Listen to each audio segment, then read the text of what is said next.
Hi, welcome back to the workshop. I always enjoy a good book, as we've discussed here on the channel before, especially after a long day at the bench or even over a coffee.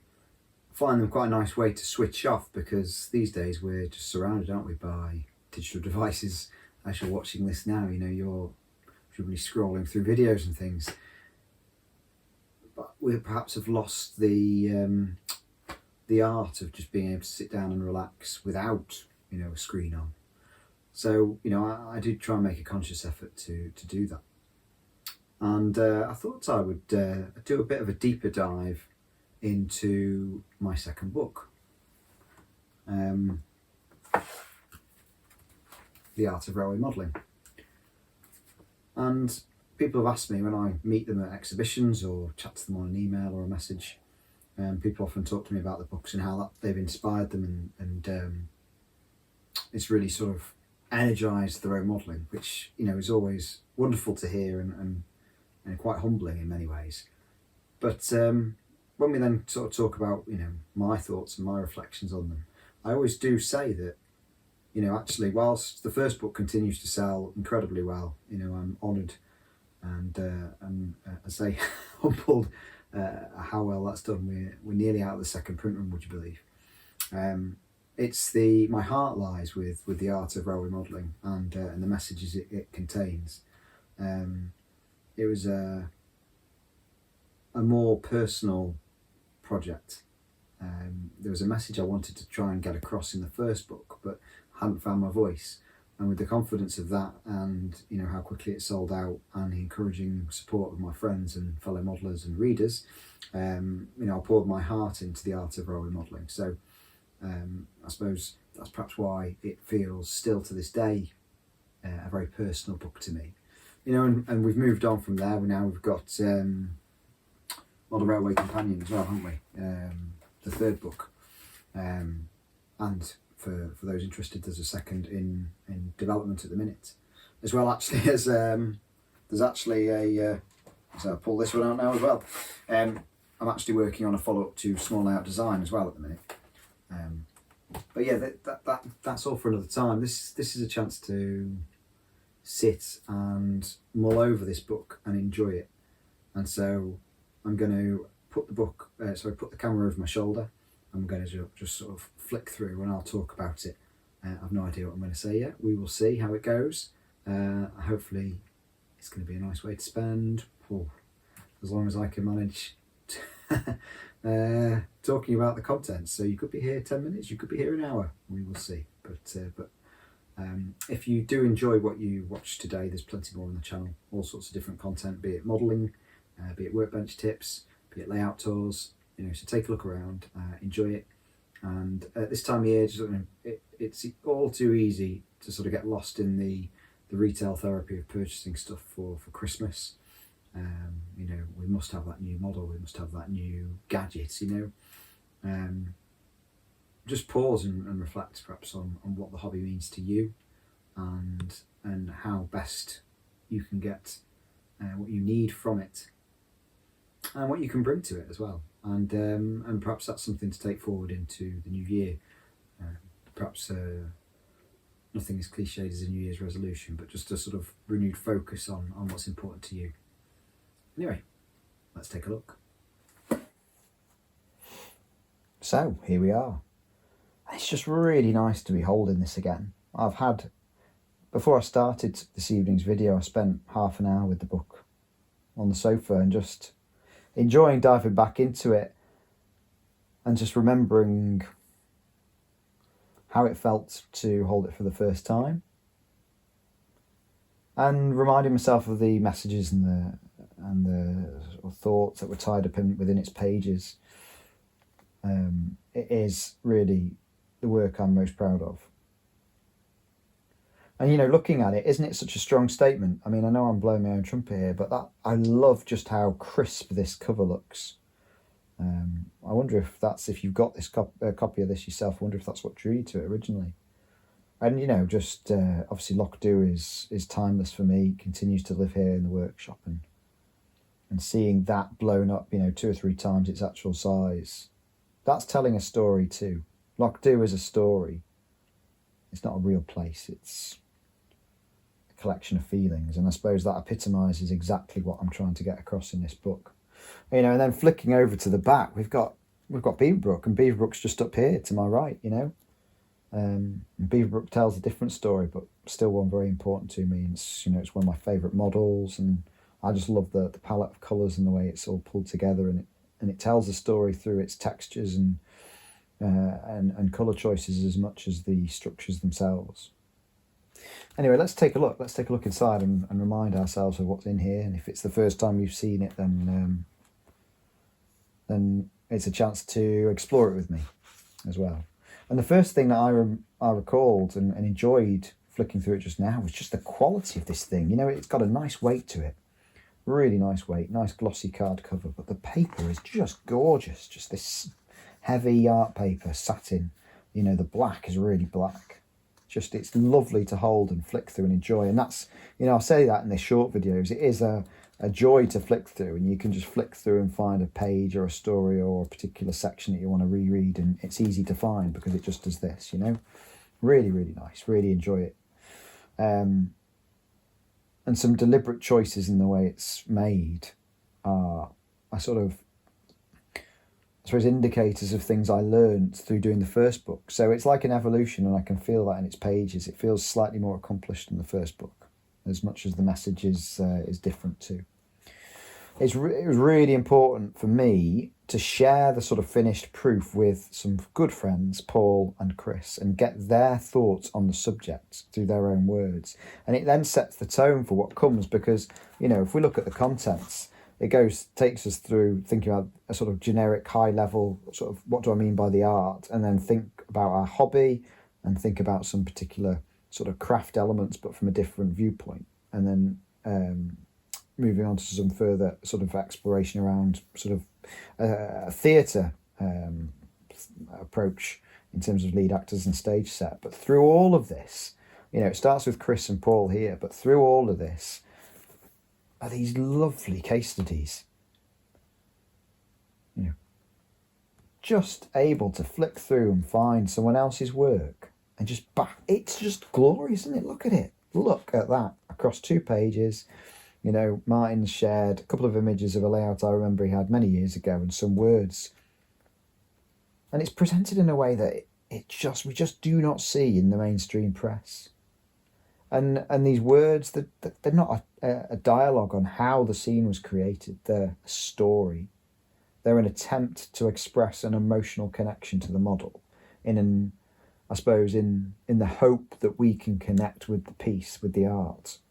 You know, when you go to an exhibition and you see a load of art pieces and I always enjoy walking around and getting a feel for them,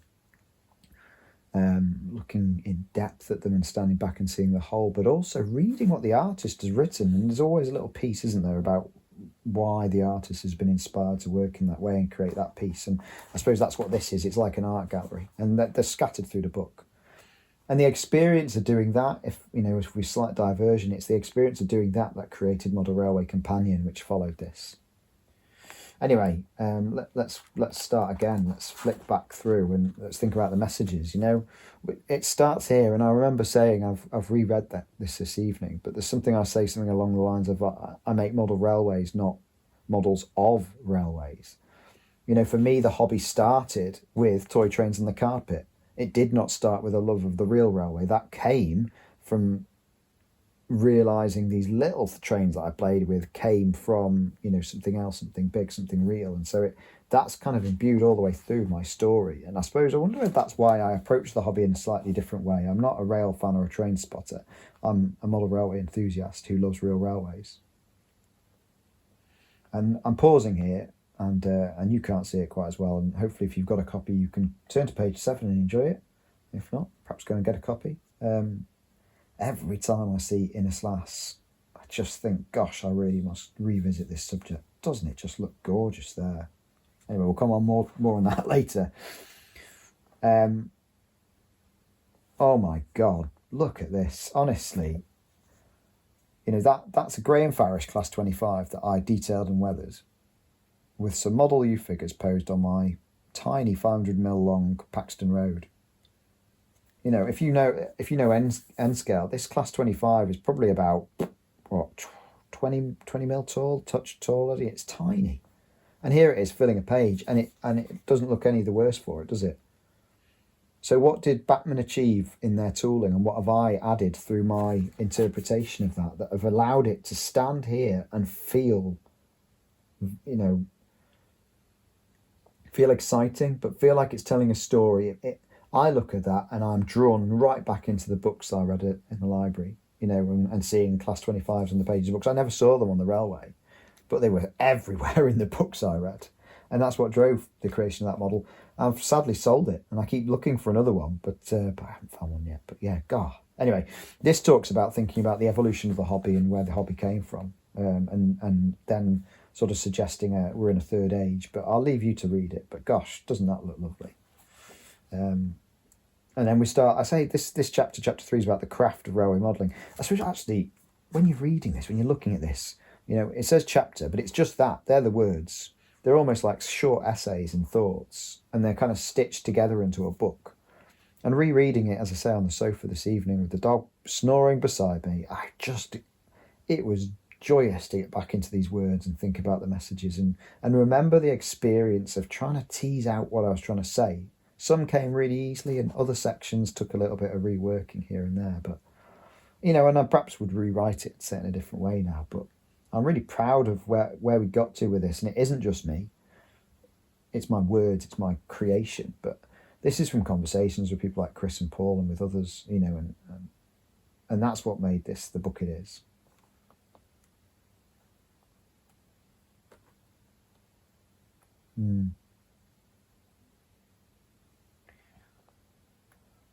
Yes, it's really nice to see, isn't it, these full page images, and you can see then the story of how that then connects through into the later work.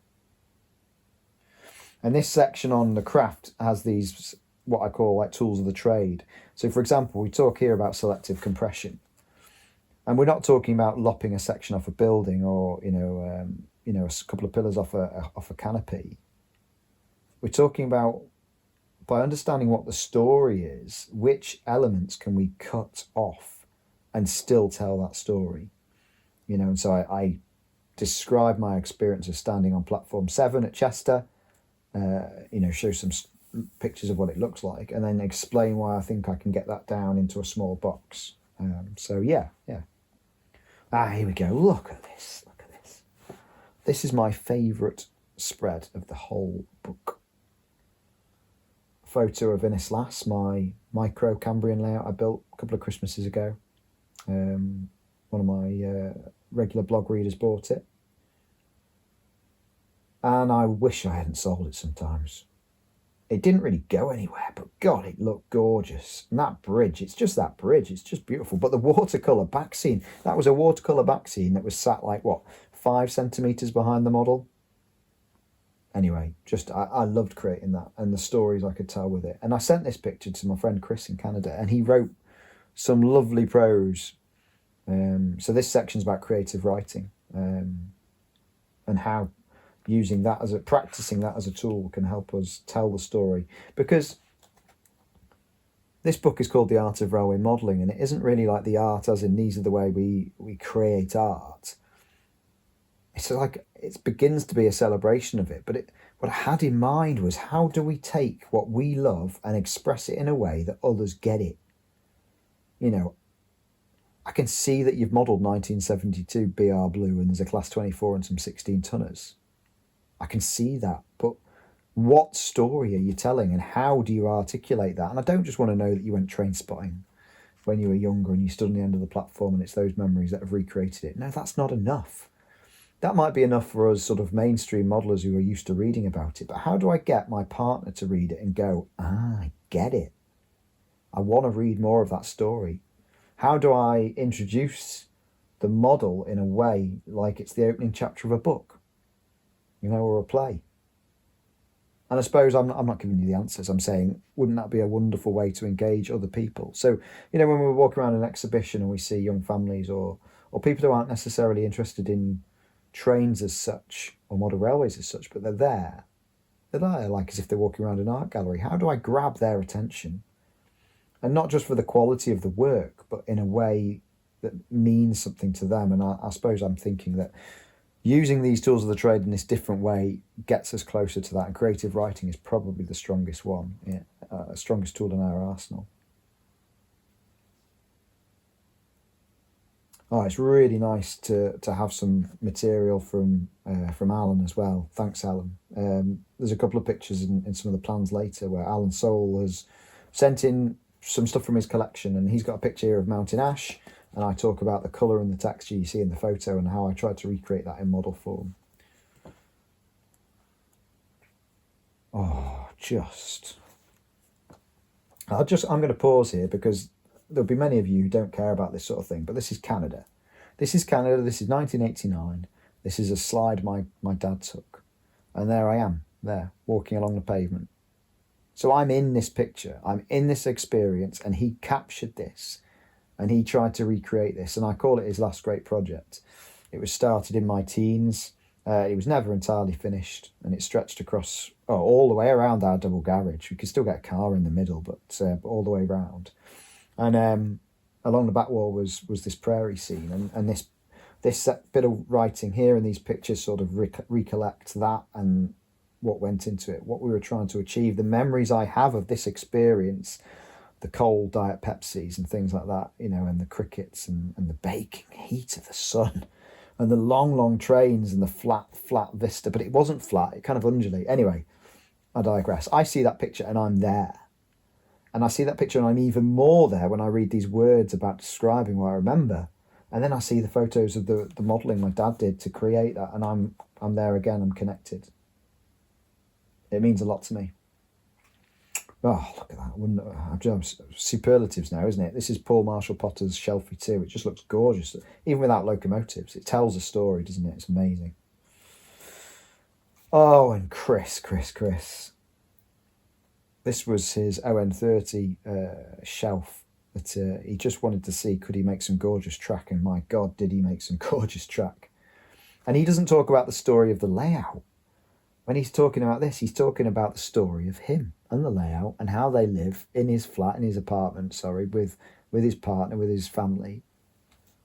And it's just beautifully written and expressed, and made me really think about my own sort of take on how I interact and how the family interacts with the hobby here. So then we go on to a chapter about lead actors, and this is where I kind of move into, I start stealing theatre sort of terminology, but I think it's important. And we talk about lead actors as being able to sort of steer a story and the plot. And so, obviously it's locomotives, but it's also other elements like structures and nature. So, that explores them, and I try to explain my thinking behind selecting these particular images and topics. Gosh, I do remember making this tree as well. And this tree is on Paxton Road, which is just up here on my left. And it's just amazing. It's such a lovely tree to look at and look through. And when I'm operating the layout, I look through this all the time, watch the trains move in and out of the setting through that tree. But isn't it just... It's just like every oak tree you've ever sat underneath and enjoyed the shade of. And oak trees are special anyway, aren't they? The way they're twisty, gnarly branches.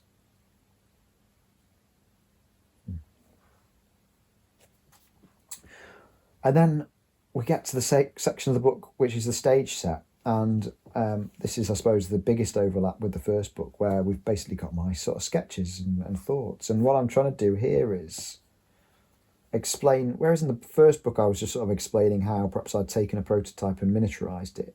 Here I'm trying to go further than that. I'm trying to say why did this prototype sing to me? What story was I reading in from the images, the video, whatever it was that got me hooked? And then how did I distill that? This Lou Branch one is probably one of my favourites, actually. And as I look actually up to my left here, you can't see it, Coleridge Street, my latest HO scale micro, is actually built on, is basically this track plan in this space. And I'm sat there looking at it and thinking, yeah, I could definitely build a 00 gauge Lou Branch in that space. And it would be a total caricature, but it would be so much fun. It'd be glorious to play with. It would just look gorgeous. So if anyone wants to commission me to build it, I'd be very happy. But yeah, I love that. And if you've not seen my work in this way before, then I sort of scrapbook on my iPad. So it's images taken from the internet and thoughts drawn and written in pen, but it's all digital. It's all on one page. It's created like this, and then that is extracted from the drawing application and inserted into the book as just a page, if you like. So there's all sorts of topics. There's North American and European and British and things. And it's nice to flip back and look at them again, because quite often I get obsessed with a prototype. I don't know about you. I get totally obsessed by a photo and it'll drive me mad trying to find more information. I'll dive down every rabbit hole I find. Some will be dead ends. Some will go even deeper. And sometimes the only way to make sure I don't go and make a model of it is to turn it into a plan. So I've got, as I sit here thinking about the next small out design book, I've got another 50 odd plans to put in, or 50 odd sketches, I should say. They're not always plans, they're sort of more thoughts sometimes, but yeah, it's a really nice and enjoyable pastime. Oh, I love this one. This is called The Game of Two Halves, and the story is a mix of the prototype, which is, very inspiring, some great videos if you go and have a dig around on this. Love an amazing video of a Jeep 38-3, which was a Jeep 35 without the turbo, trying to grab grip on some really icy rails with some really heavy cars. Great video, got me hooked, and then I went down looking around where it was and even more on the location.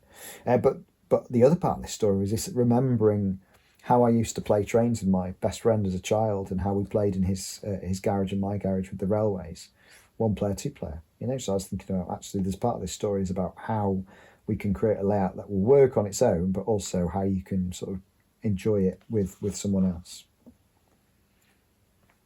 Yeah, and there's quite a few Cambrian projects in here because it was something I was particularly interested in. In fact, one of the books down here on my right is Peter Johnson, The Cambrian Lines. Great photos. A lot of that inspired this. You'll find a few Cambrian scenes and things in here. The Napoleon and Defiance. I remember I spotted this before when I was flicking through, and it instantly transported me to YouTube. And there's a great video of a high hood Jeep 9, I think it is, with Gettysburg written on the hood. So it's a red Jeep 9, and it's running along the track of the Napoleon Defiance before it was rehabilitated, and it's like rocking all over the place. And that's what drew me into this. And then I started flying around on Google and found the track plans of this place and some photos of this works, and telling the story of that operation, but really that locomotive was what this was all about. Yeah, it's great to come back here and flick through this. So, this book is, hopefully, it's like the stuff in here, well, hopefully every page makes you think. But it's a mix of theory and inspiration. There's a fair amount of writing as well to read and get lost in. If you're someone who just picks things up and flicks through and finds a page you've not read or have read and read it again, it's a great place to come, just to leave next to the sofa. And I suppose in some ways I would like to think that it sits nicely on the coffee table, doesn't it? It sits nicely in the home. It doesn't stand out as being overtly model railway toys, does it? Perhaps it's something that your friends or your family would pick up and have a quick leaf through and see what's in here. And hopefully they would see some modelling that they want to learn more about. And whether that's because I've imbued or my friends have imbued into these photos a story, or maybe the captions just got the right words, or maybe you're talking to them as they're flicking through and you're explaining your own sort of attraction to the hobby. But it would be lovely to think it got people sort of interested. I'm not saying turning into model railway enthusiasts, but just to be able to share what we love with people in a slightly deeper and perhaps more meaningful way. So anyway, I've waffled on. Longer perhaps than I thought I was going to. I've really enjoyed it. And it's still available. You can still get it in all good railway bookshops. It's published by Wild Swan. It's £18.50. Simon runs the Titfield Thunderbolt as well, so you can get it directly from him, or people like Railbooks or Bill Hudson. And I'm sure there are others. My apologies if I haven't mentioned you and you're a reseller. I do apologise.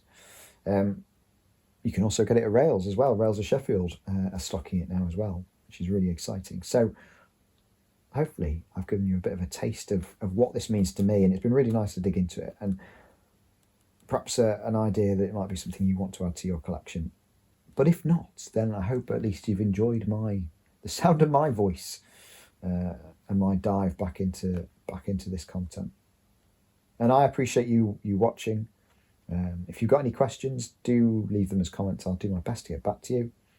I would love to hear from you. But anyway, for now, thanks for joining me, and until next time, more soon.